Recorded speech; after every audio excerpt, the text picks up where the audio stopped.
માધ્યમથી Indira Gandhi national open યુનિવર્સિટીના ઇગ્નોના MEC 002 master ડિગ્રીના મેક્રો ઇકોનોમિક્સના પેપરમાં યુનિટ નંબર 2માં આપનું સ્વાગત છે. એની ટેક્સ્ટબુકના પાના નંબર 17 પરથી હું આ યુનિટ આગળ લઈ રહ્યો છું. આમાં નિયો ક્લાસિકલ સિન્થેસિસની વાત કરવાની છે.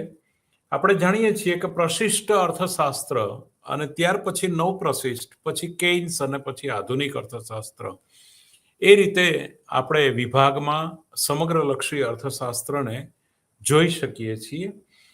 તો આના ઓબ્જેક્ટિવ એવા છે કે મની માર્કેટ એટલે કે નાણાં બજારની સમતુલા ને જોવી. નાણાં બજારની સમતુલા નાણાંની માંગ અને નાણાંના પુરવઠા પર છે.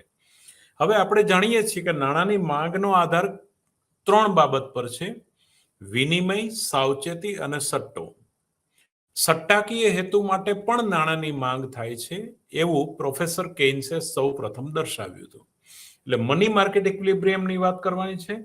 Explain the underlying ideas behind IS curve. IS એટલે કે ઇન્વેસ્ટમેન્ટ ઇક્વલ ટુ સેવિંગ્સ, જે રિયલ માર્કેટ છે. મૂડીરોકાણ બરાબર બચત. IS રેખા ના ઋણ ઢાળમાં મૂડીરોકાણ બરાબર બચત, એના દરેક બિંદુએ આપેલા વ્યાજના દરે મૂડીરોકાણ અને બચતો જ્યાં સરખા થાય છે એ આ રેખા દર્શાવે છે. એ આપણે એ વખતે વાત કરીશું. Explain the underlying ideas behind LM curve એટલે કે નાણાંની માંગ અને પુરવઠો, લિક્વિડિટી ઓફ મની એટલે કે supply of money and demand for money, એટલે કે નાણાંની માંગ બરાબર પુરવઠો જ્યાં થાય છે એમાં LM કર્વનું દરેક બિંદુ એને સમજાવવાનો આપણો હેતુ છે. Explain the interaction of IS and LM curve એટલે કે IS અને LM રેખા. IS રેખા ઋણ ઢાળવાળી છે, LM રેખા ધન ઢાળવાળી છે. એ જ્યાં છેદે છે પરસ્પર, ત્યાં સમતુલાનો રાષ્ટ્રીય આવક અને વ્યાજનો દર નક્કી થાય છે. એટલે એની વાત આપણે અહીંયા કરવાની છે. Appraise the effectiveness of monetary and fiscal policy in an economy એટલે અર્થતંત્રમાં નાણાકીય નીતિ અને રાજકોષીય નીતિ એ IS અને LM રેખાના ઢાળ પરથી આપણે જોઈ શકીએ. તો એની વાત આપણે અહીંયા કરવાની છે કે એની અસરકારકતા, IS રેખાનો ઢાળ વધુ ઓછો હોય તો રાજકોષીય નીતિની કે નાણાકીય નીતિની અસરકારકતા શું છે. LM રેખાનો ઢાળ વધુ ઓછો હોય તો ઢાળ વધારે ઓછો હોય તો નાણાકીય નીતિ અને રાજકોષીય નીતિની અસરકારકતા કઈ પ્રકારની એટલે કે છે.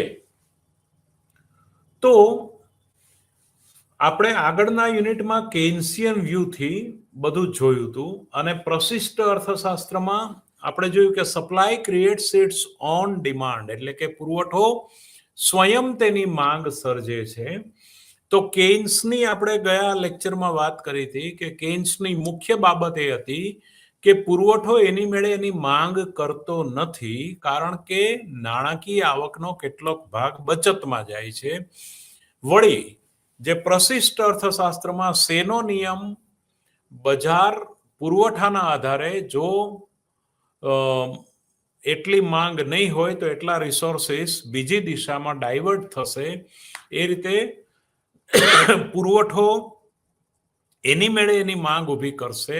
આ લોજિકમાં કેઇન્સિયન ઇકોનોમિક્સે થોડું આ ક્લાસિકલ એટલે કે જે પેલું પુરવઠા બાજુનું અર્થશાસ્ત્ર હતું એ કેઇન્સે બેરોજગારીના દરના અસ્તિત્વને કારણે માંગ બાજુનું અર્થશાસ્ત્ર પ્રસ્થાપિત કરવાના પ્રયાસો કર્યા.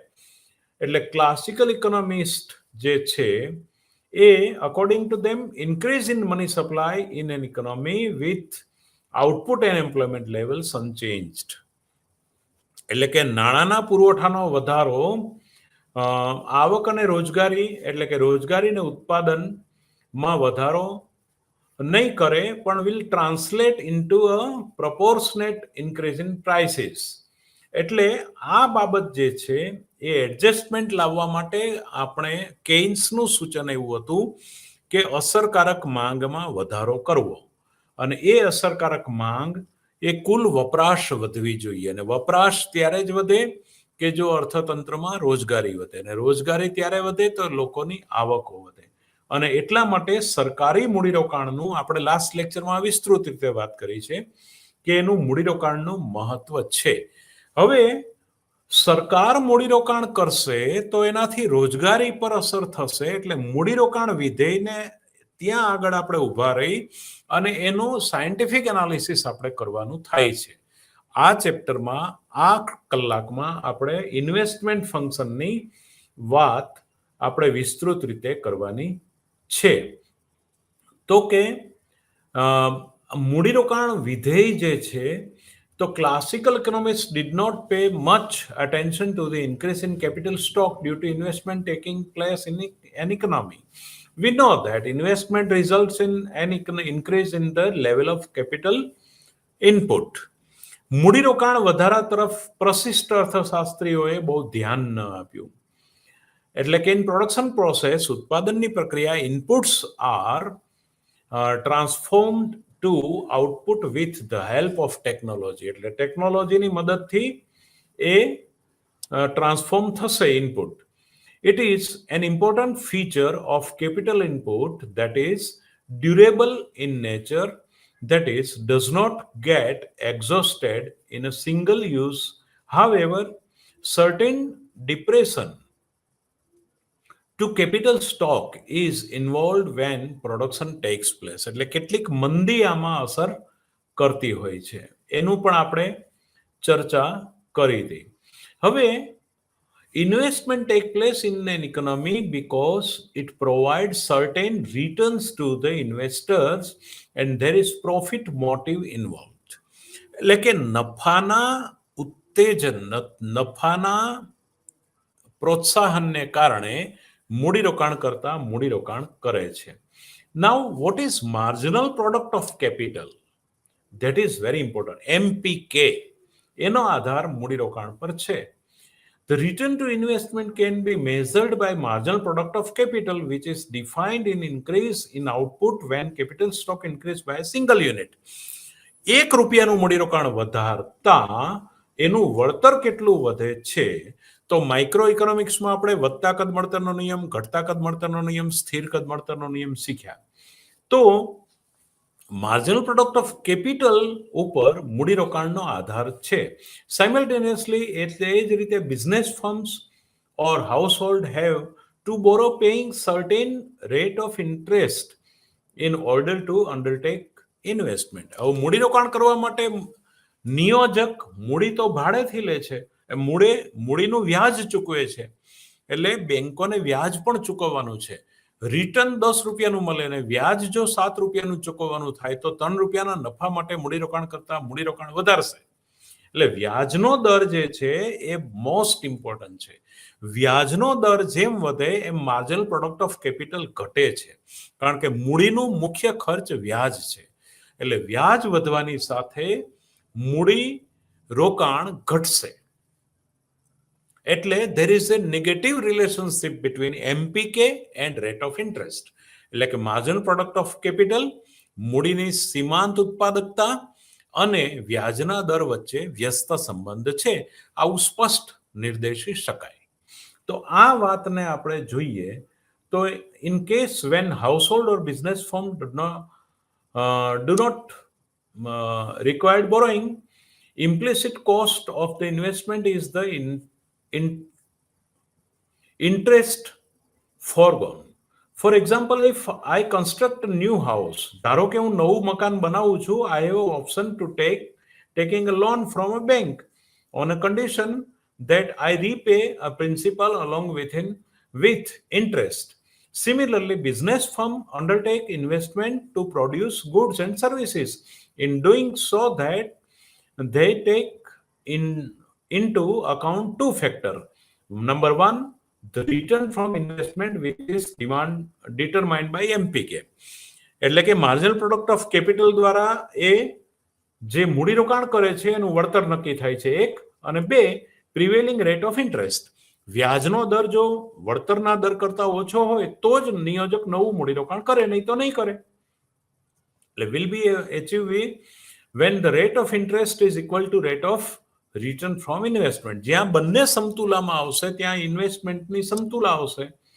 તો ઇન ફિગર 2.1 એટલે પાના નંબર 23 પર તમને 2.1 ફિગર આપેલી છે.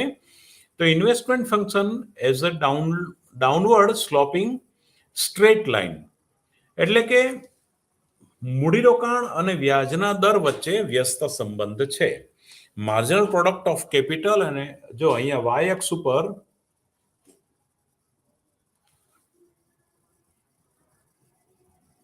જો અહીંયા એક્સ વાય એક્સ ઉપર વ્યાજનો દર માપ્યો છે અને એક્સ અક્ષ ઉપર આપણે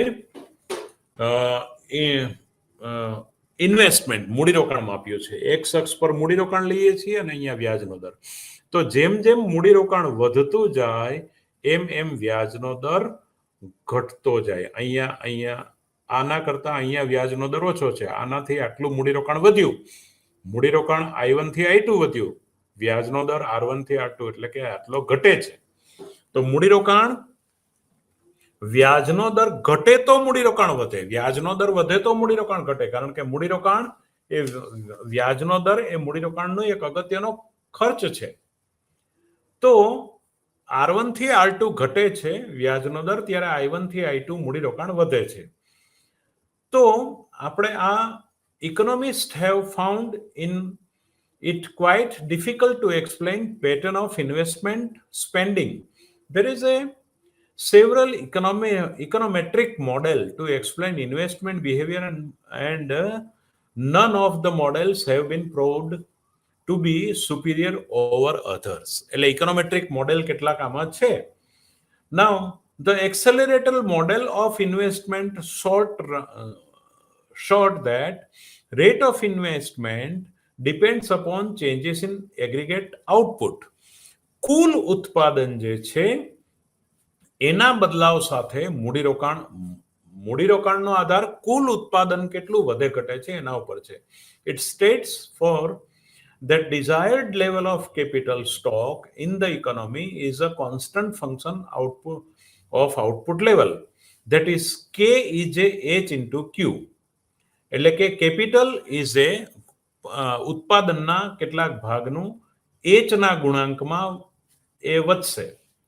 Thus, as output level changes, capital stock also changes.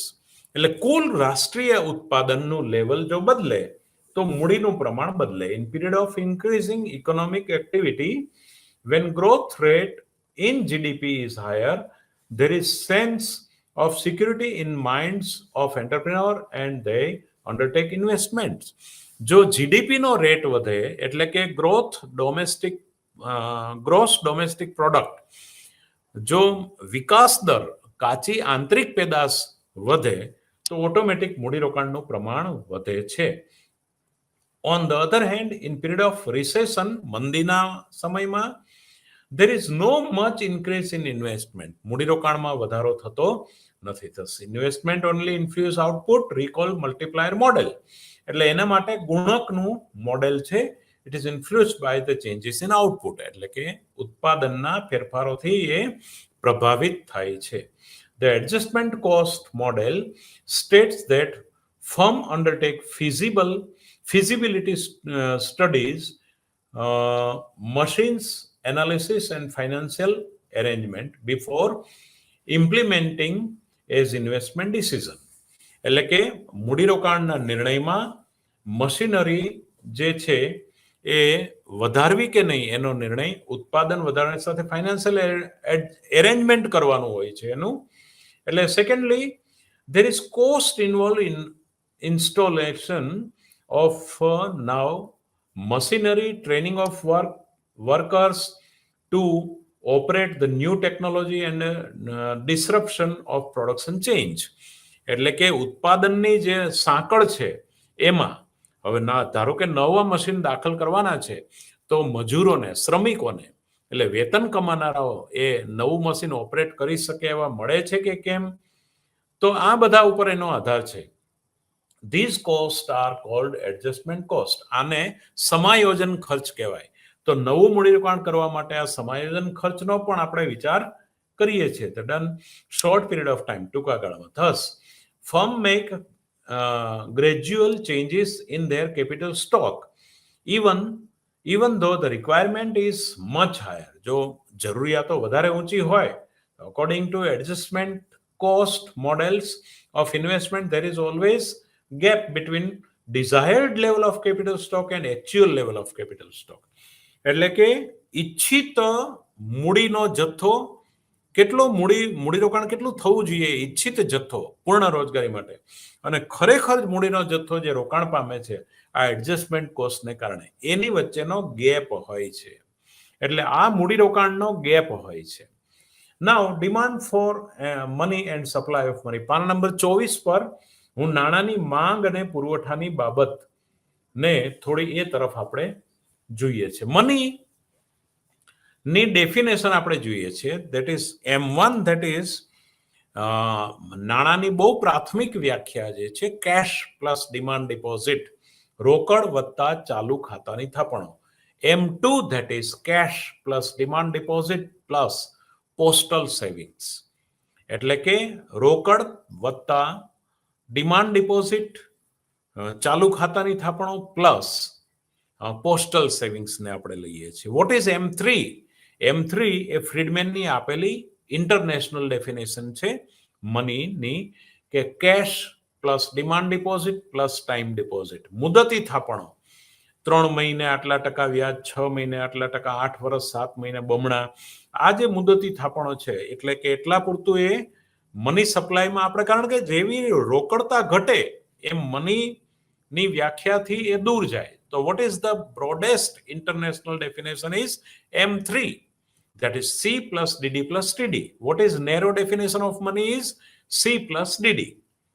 And what is ભારતની જે રિઝર્વ બેંક ઓફ ઇન્ડિયા કાર્યકારી જૂથે જે વ્યાખ્યા આપી એ કેશ એ M4 વ્યાખ્યા ભારતના સંદર્ભમાં C plus DD plus TD plus postal savings. Cash plus demand deposit plus time deposit plus postal savings. This is the broad definition of money respect to India. ભારતના સંદર્ભમાં. Now the demand for money arises as the performance of the above mentioned functions. એટલે કે paper money જે છે એની 3 વાત આપણે અહીંયા કરીએ કે ઇકોનોમીમાં પહેલા નંબરમાં તો બાર્ટર સિસ્ટમ હોય તો પેપર મનીની બહુ ઓછી જરૂર છે. એ તો બહુ જૂની વાત થઈ ગઈ. તો જો બાર્ટર સિસ્ટમ હોય તો પેપર મની એક ઇન્વેન્શન થયું, નવ પ્રવર્તન થાય છે. Modern money as significantly as the mode of exchange.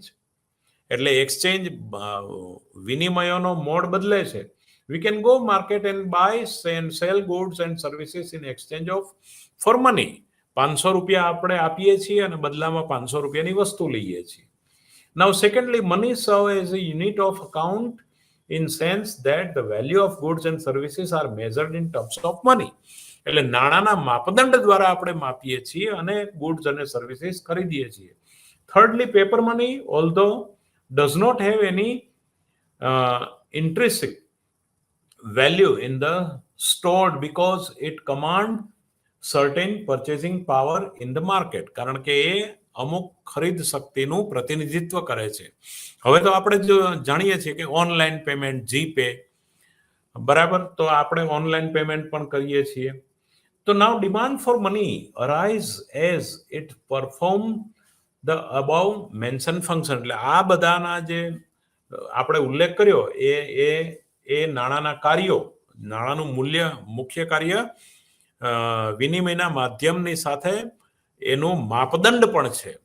આ વસ્તુના 12 રૂપિયા, આ વસ્તુના 15 રૂપિયા, આ વસ્તુના 50 રૂપિયા.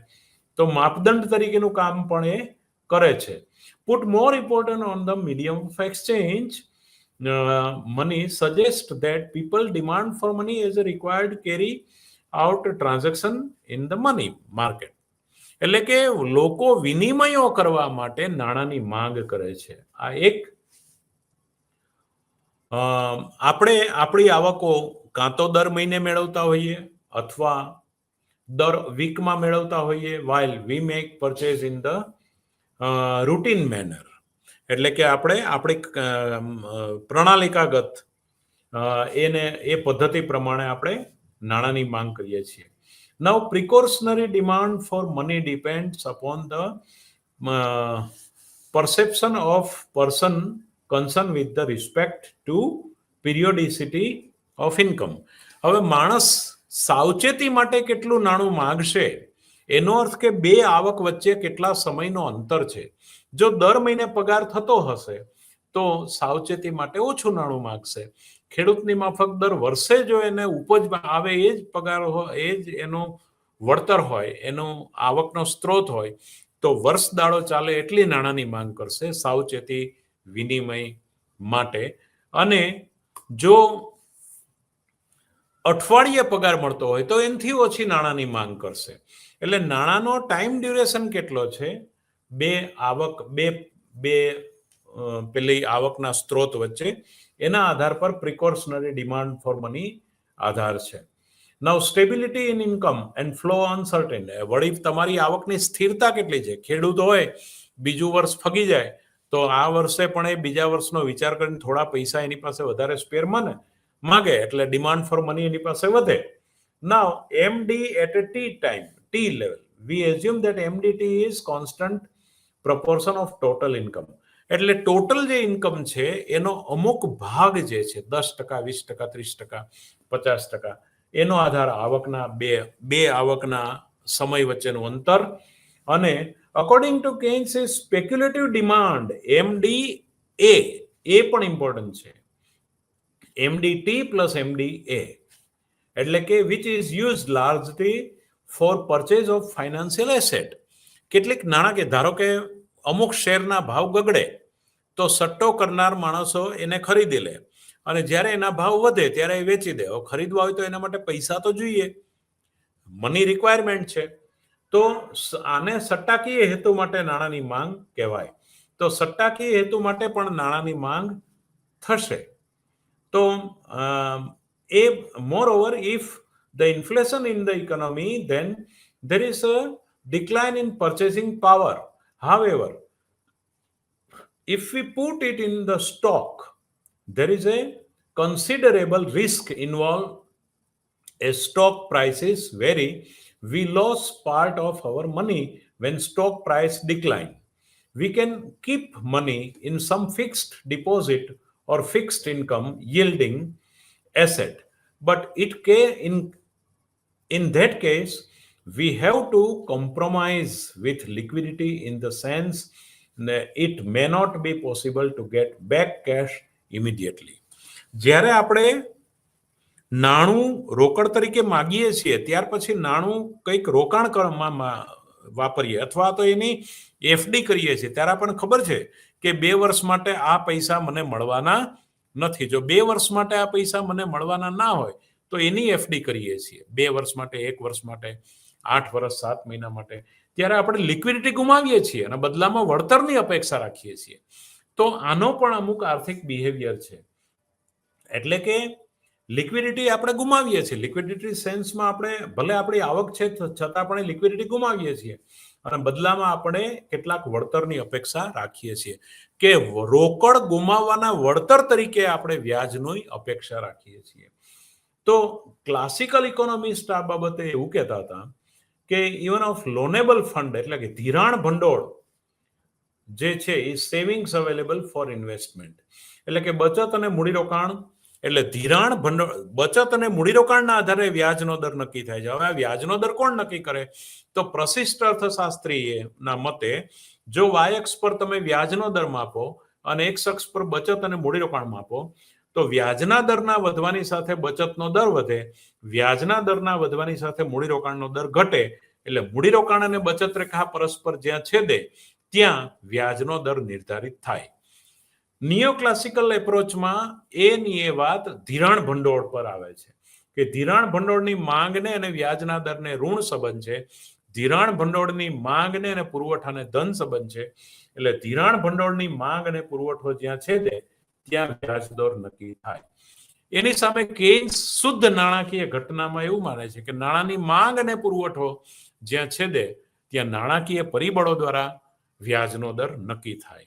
એટલે કે નાણાંની માંગનો આધાર 3 બાબતો પર છે: વિનિમય, સાવચેતી અને સટ્ટો. નાણાંનો પુરવઠો એક જ કોણ કે central bank, central authority of money, નાણાંની કેન્દ્રવર્તીય નાણાકીય સત્તા રિઝર્વ બેંક ઓફ ઇન્ડિયા નાણાંનો પુરવઠો નક્કી કરે છે. Now increase loanable fund in the economy if there is no corresponding increase in demand for money. જો નાણાંની માંગમાં વધારો ન થાય અને increasing money supply by central bank, કેન્દ્રીય બેંકની સત્તા જે છે રિઝર્વ બેંક નાણાંનો પુરવઠો વધારે, તો equilibrium in money market can be achieved only through a declining the rate of interest. એટલે નાણાં બજારમાં ત્યારે માત્ર ને માત્ર વ્યાજનો દર ઘટે તો જ સમતુલા શક્ય બને.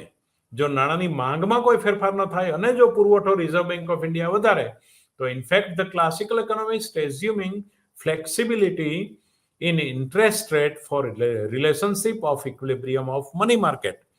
એટલે કે ખરેખર પ્રશિષ્ટ અર્થશાસ્ત્રીઓ એ ધાર્યું કે ફ્લેક્સિબિલિટી ઇન ઇન્ટરેસ્ટ રેટ, વ્યાજના દરના પરિવર્તનો for realisation of equilibrium in money market, નાણાં બજારમાં સમતુલા માટે વ્યાજના દરના ફેરફારો.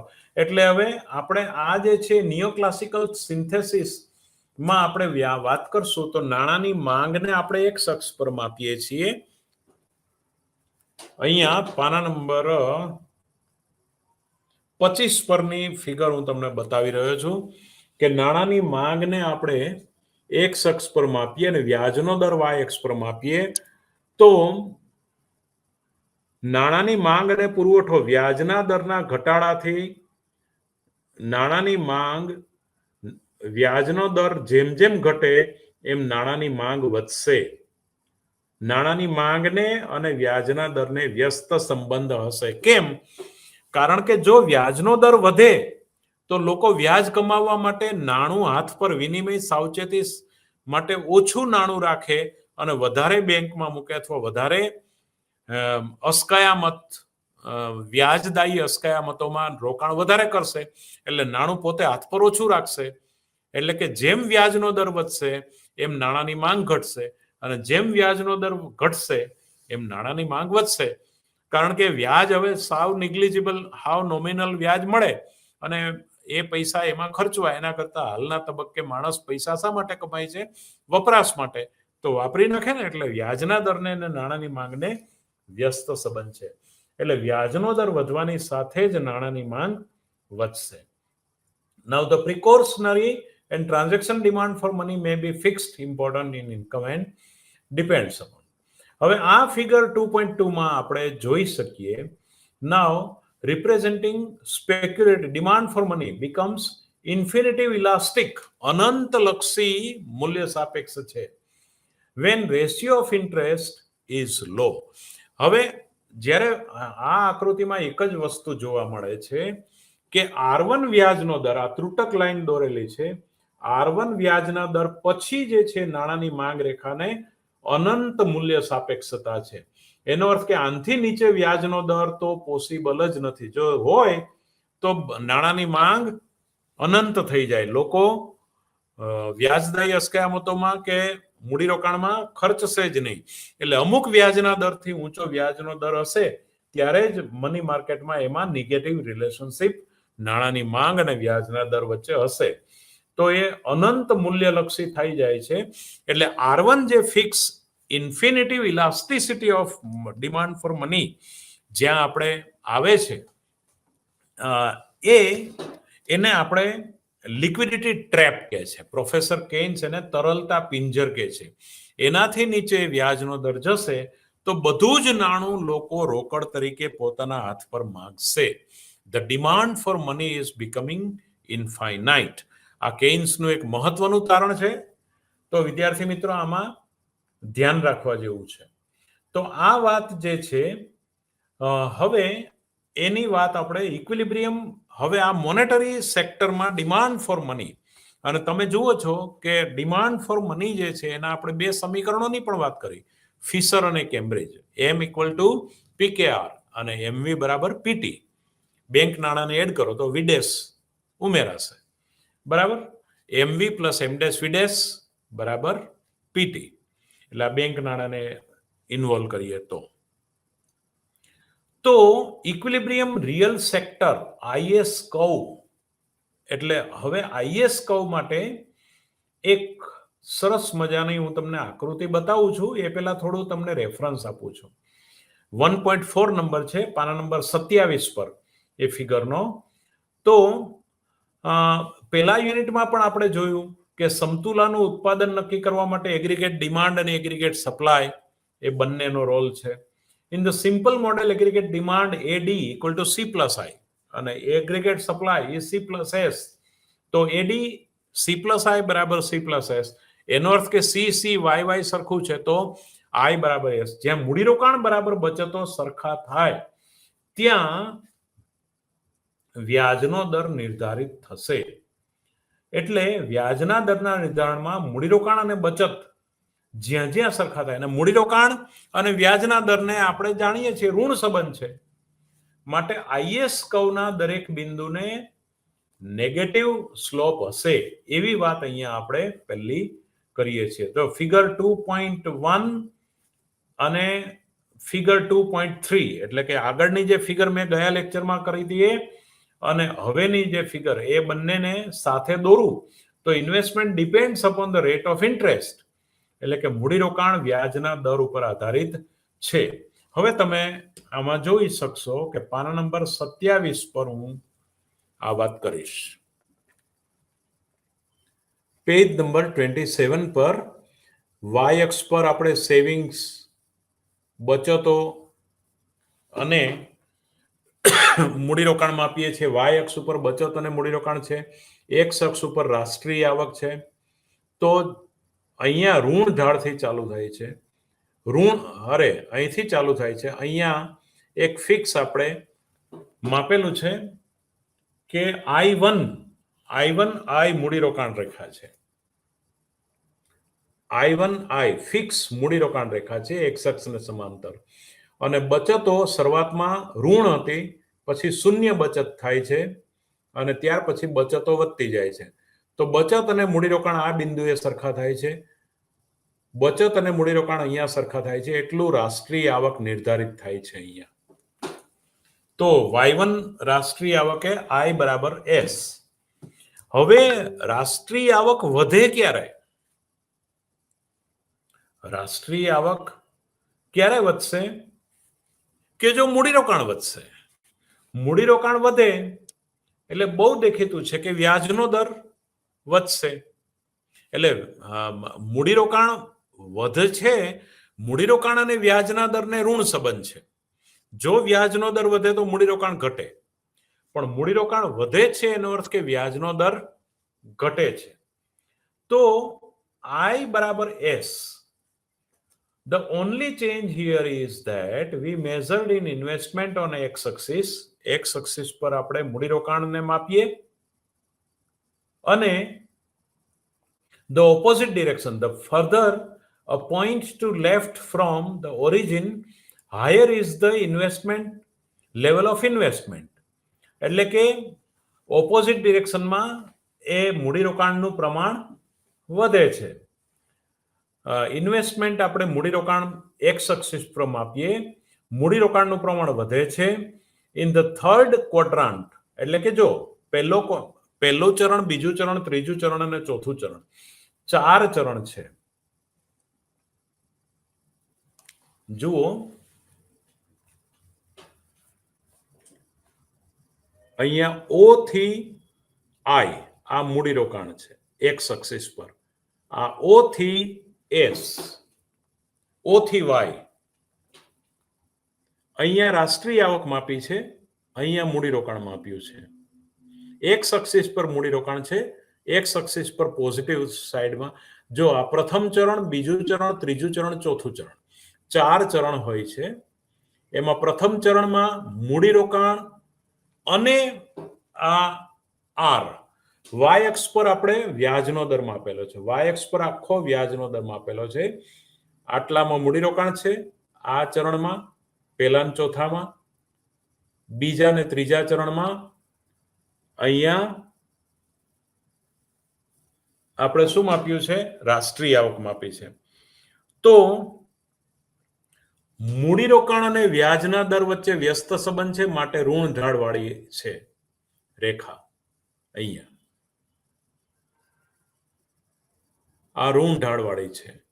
જો આ શિફ્ટ થાય છે અહીંયાથી અહીંયા, તો એનો અર્થ એવો છે કે આઈએસ રેખા, ઇન્વેસ્ટમેન્ટ ઇક્વલ ટુ સેવિંગ્સ, જ્યાં બચત સરખી થાય ત્યાં વ્યાજનો દર વધવાની સાથે મૂડીરોકાણ ઘટે છે.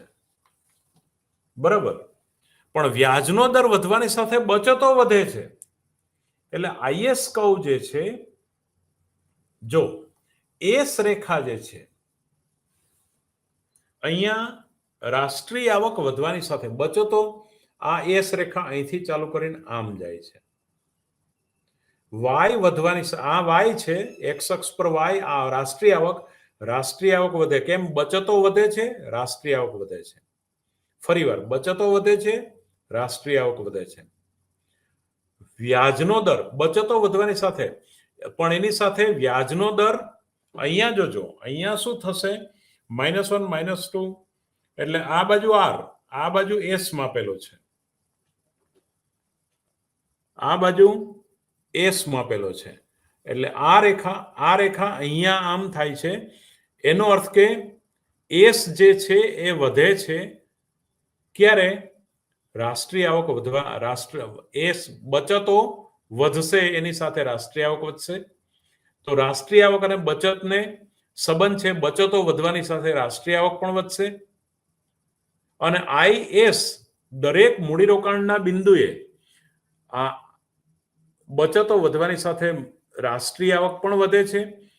તો બીજી બાજુ મૂડીરોકાણ અને બચતો જ્યાં સરખા થશે, આઈએસ, હવે આ રેખા શેની છે એ હું તમને બતાવું છું. એ એસ બરાબર આઈ થાય છે. જો ફરીવાર, અહીંયા આઈ માપેલું છે, અહીંયા એસ માપેલું છે. હવે આ આઈએસ રેખાનો ઢાળ આ પ્રમાણેનો છે. એટલે કે મૂડીરોકાણ આટલું, ત્યારે બચતો આટલી. જો બચતો વધે છે, મૂડીરોકાણ વધે છે. રેડી? હવે એનો સંબંધ આ ચરણમાં, જે અહીંયા આ રેખા અહીં છે, એ જ રેખા અહીંયા તમે આઈએસ તરીકે લો છો. તો મૂડીરોકાણ રેખા એ વ્યાજના દરના વધારાની સાથે મૂડીરોકાણ ઘટે છે. બરાબર?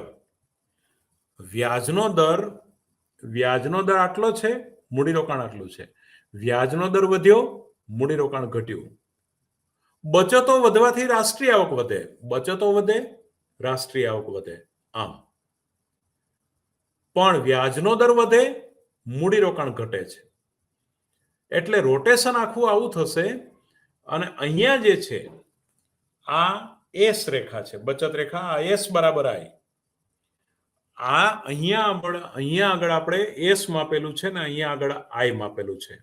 જ્યાં બચત બરાબર મૂડીરોકાણ, આ રેખા જુઓ, આ બિંદુ ને આ બિંદુ, સર્ક્યુલર ફ્લો, મૂડીરોકાણ અને બચતો. એનો અર્થ કે વ્યાજનો દર ઘટવા સાથે મૂડીરોકાણ વધે છે, વ્યાજનો દર વધવા સાથે મૂડીરોકાણ ઘટે છે. આ આઈએસ રેખા. એનો અર્થ કે અહીંયા જે છે, આ આઈએસ રેખા ઋણ ઢાળવાળી છે. એનો અર્થ કે આઈએસ રેખા ઋણ ઢાળવાળી છે. એનો અર્થ એવો થયો કે અહીંયા વ્યાજના દરના વધારા સાથે મૂડીરોકાણ ઘટે છે, બચતના વધારા સાથે રાષ્ટ્રીય આવક વધે છે. તો આઈએસ રેખાને ઋણ ઢાળ છે. અહીંયા આપણે માપેલું છે આઈ, અને અહીંયા રાષ્ટ્રીય આવક માપેલી છે, અહીંયા રાષ્ટ્રીય આવક માપેલી છે. તો ગવર્મેન્ટ એક્સપેન્ડિચર જો આટલું થશે, આ ત્રુટક લાઈન ગવર્મેન્ટ એક્સપેન્ડિચર બતાવે છે. મૂડીરોકાણ ઓછું છે, ખરેખર તો એડજસ્ટમેન્ટ કોસ્ટ ને એ બધાને કારણે મૂડીરોકાણ જે થવું જોઈએ એના કરતા ઓછું છે. તો એટલું સપ્લિમેન્ટ સરકાર આપે તો આઈએસ રેખા આખી ઉપર તરફ ખસશે. તો આ ગવર્મેન્ટ એક્સપેન્ડિચર શેના આધારે થશે? રાજકોષીય નીતિના આધારે. કરવેરા વધારે ઉઘરાવીને કરવેરાનો ખર્ચ વધારે, વિદેશી દેવું, દેશી દેવું વધારે, સરકાર મૂડીરોકાણ પાછળ ખર્ચ વધારે કરે, ખાડા ખોદાવીને પણ પુરાવે, તો આઈએસ રેખા ઉપરની તરફ ખસશે. પણ એનો મુખ્ય આધાર રાજકોષીય નીતિ પર છે. એટલે આ આખો ફ્લો જે છે એ સમજવા જેવો છે. Now let us explain how we obtain the IS curve. એટલે મેં જે તમને આખું આપણે શુદ્ધ ગુજરાતી ભાષામાં સમજાવ્યું એ જ વાત હવે ચોપડી સમજાવે છે કે let us assume that investment is given to us see second quadrant. એટલે બીજા ચરણની વાત જે છે એ આપણે કરીએ છીએ. By looking into the third quadrant, we find the equilibrium level of savings since S should be equal to I. તો savings જે છે એ બચત બરાબર થશે. એટલે કે સેવિંગ્સ અને બચતનું ઇક્વિલિબ્રિયમ આપણે જોઈએ છે. S should be equal to equilibrium. Next, if we look into the fourth quadrant, ચોથા ચરણમાં આપણે જોઈએ છેલ્લું કે જે x અક્ષ પર I અને y અક્ષ પર S હતું. તો એમાં આપણે જોઈએ તો given the required level of savings, we obtain the equilibrium level of income by drawing a perpendicular line from the savings. એટલે કે એને perpendicular, એને લંબ દોરો. બચતને y અક્ષ પર સીધો લંબ દોરો અને I equal to S રેખાને ટચ કરો, અને નીચે બચતને અને I equal to S રેખાને ટચ કરો પરપેન્ડિક્યુલર દોરીને. તો શું થશે કે next, if we look into the fourth quadrant, given the required level of savings, we obtain the equilibrium level of income by drawing perpendicular from the, એટલે equilibrium level of income આપણે મેળવી શકીશું by drawing the perpendicular line from the savings function to the x axis તરફ. એટલે એ શું કહેવા માંગે છે કે આ જે એસ રેખા જે છે એને y અક્ષ અને x અક્ષ પર પરપેન્ડિક્યુલર દોરો, એટલે લંબ દોરો, તો અહીંયા તમને આ વસ્તુ જોવા મળે છે અને અહીંયા તમને આ વસ્તુ, અહીંયા ઇક્વિલિબ્રિયમ જોવા મળે છે. એટલે બચત વધતા રાષ્ટ્રીય આવક વધે અને એની સાથે આ વસ્તુ જે છે એ બચતો વધે છે. એટલે એસ વધે તો રાષ્ટ્રીય આવક વધે છે.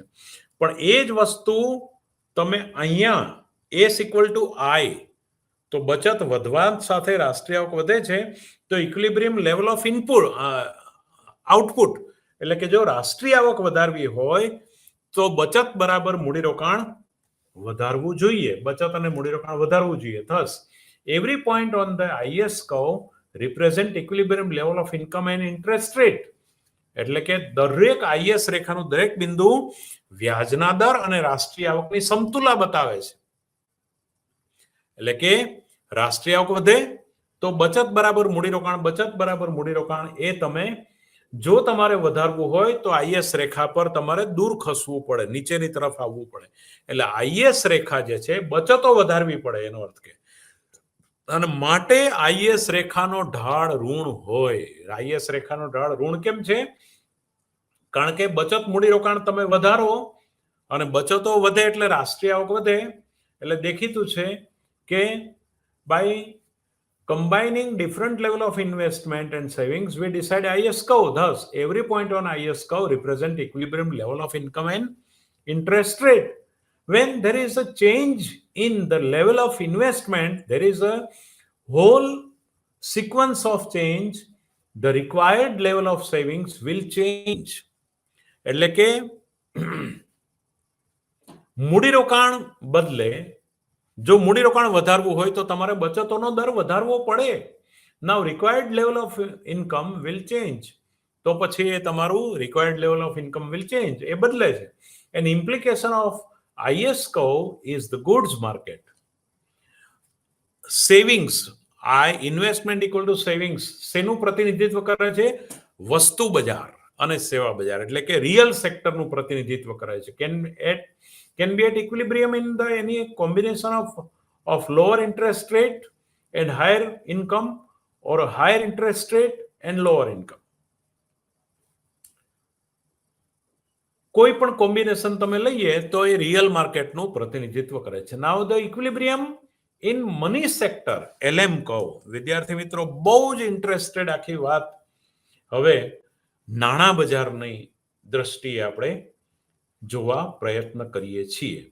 તો જુઓ વિદ્યાર્થી મિત્રો, આમાં પણ હું તમને 4 સમજાવું છું.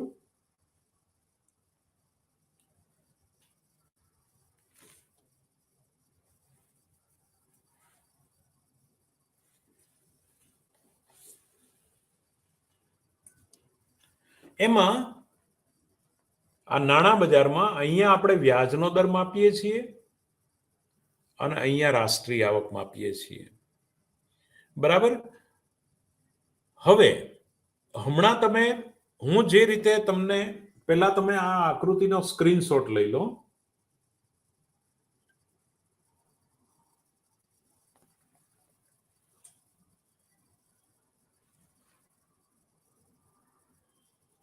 હવે તમે જોઈ શકશો કે મની માર્કેટની અંદર the derivation of LM curve utilize the Keynesian view that speculative demand and transaction demand for money are separate. નાણાંની વિનિમય માટેની માંગ અને સટ્ટાકીય હેતુ માટેની માંગ એ બંને અલગ અલગ છે. LM curve is presented in figure 2.5. મેં તમને જે હમણાં બતાવી એ ફિગરમાં આપણે જોઈ શકીએ છીએ. In order to explain figure 2.5, we again begin with the second quadrant. એટલે પહેલું ચરણ અને બીજા ચરણ. આપણે બીજા ચરણથી શરૂઆત કરીએ. તો here we measure interest rate on y-axis and speculative demand for money. એટલે કે સટ્ટાકીય હેતુ માટેની નાણાંની માંગ એ આપણે માપીએ છીએ ઓન x-axis, અને વ્યાજનો દર આપણે વાય એક્સિસ પર માપીએ છીએ. ઇટ ઇઝ એટલે કે આ શેનું પ્રતિનિધિત્વ કરે છે? ઓફ ફિગર 2.2 આગળ જે હતી, વિથ ડિમાન્ડ ફોર MDA, એટલે કે સટ્ટાકીય હેતુ માટેની નાણાંની માંગ એ જે છે એ પેલા નાણાંની માંગ કરતા જુદી હશે. જેમ વ્યાજનો દર વધશે એમ સટ્ટાકીય હેતુ માટે નાણાંની માંગ વધારો કરશે. તો is measured in opposite direction. પેલી જે છે એ ઋણ છે પણ અહીંયા ધન હશે.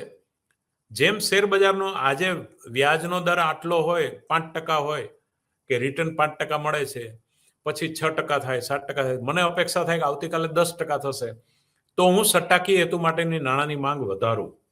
વ્યાજના દરના વધારાની સાથે હકારાત્મક ઢાળ ધરાવે છે. From the speculative demand function given the prevailing rate of interest, we can find out the quantity of speculative demand.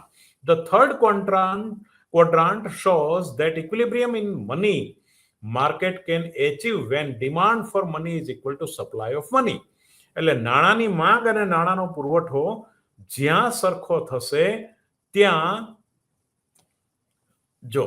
એટલે પહેલા તો હું તમને આ પ્રથમ ચરણ એની વાત નથી કરતો, બીજા ચરણની વાત કરું છું, ત્રીજા ચરણની વાત કરું છું.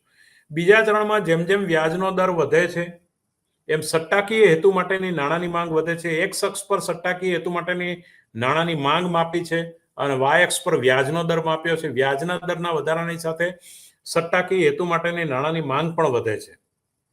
હવે એ ક્યાં સમતુલામાં આવશે? આ નાણાંના પુરવઠાની રેખા છે. તો નાણાંની માંગ અને નાણાંનો પુરવઠો જ્યાં સરખો થાય ત્યાં સમતુલા આવે. ધારો કે આ બિંદુ ને આ બિંદુ સરખું છે ને આ બિંદુ ને આ બિંદુ સરખું છે, એનો અર્થ કે આ ધન ઢાળવાળી છે રેખા. ઓટોમેટિક આને પોઝિટિવ સ્લોપ આવશે, એટલે ધન ઢાળ આવશે. તો નાઉ મની સપ્લાય એ MD plus MDR, rate of interest, એટલે વ્યાજના દર સાથે અને સટ્ટાકીય હેતુ માટે નાણાંની માંગ જ્યાં સરખી થશે, વ્યાજનો દર ધારો કે આ ફોર્થ ક્વોડ્રન્ટમાં આ રીતે રિવર્સ હશે, વ્યાજનો દર વધે, આમ ઉપરની સાઈડ વધે છે, અહીંયા ઋણ -3 કરતા -2 મોટા કહેવાય, તો આમ વધે છે, તો આને ઋણ ઢાળ અહીંયા આવે છે. આ કઈ નાણાંની માંગ રેખા છે? નાણાંની વિનિમય માટેની માંગ રેખા વત્તા સટ્ટાકીય હેતુની માંગ રેખા, બરાબર. એ આ ટાઈપનો સ્લોપ આવે છે. નાણાંની પુરવઠા રેખા આ ટાઈપના સ્લોપમાં અહીંયા છે, સેકન્ડ ક્વોડ્રન્ટ, થર્ડ ક્વોડ્રન્ટમાં. એટલે અહીંયા આપણે સ્પષ્ટ જોઈ શકીએ કે વ્યાજના દરના સાથે નાણાંની માંગને વ્યસ્ત સંબંધ છે. નાઉ we can here we measured MDT on y-axis, એટલે કે અને x MDA on x-axis. MDT સટ્ટાકીય હેતુ નાણાં માટેની નાણાંની માંગ જો અહીંયા માપીએ અને MDA વિનિમયને સાવચેતી માટેની નાણાંની માંગ અહીંયા માપીએ તો એ આ ટાઈપની હશે. સટ્ટાકીય હેતુ માટેની નાણાંની માંગ વધશે ક્યારે? વ્યાજના દરના વધારાની સાથે. પણ વ્યાજના દરના વધારાની સાથે વિનિમયને સાવચેતીના હેતુ માટે નાણાંની માંગ ઘટશે.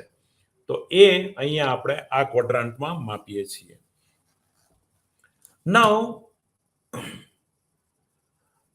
MDA plus MDT for equilibrium in the money market be realized there is MD equal to MS. નાણાંની માંગ બરાબર નાણાંનો પુરવઠો જ્યાં સરખો થશે ત્યાં, એનો અર્થ કે અહીંયા જે છે MD ડેશ અને R વચ્ચેનો પણ વ્યસ્ત સંબંધ છે.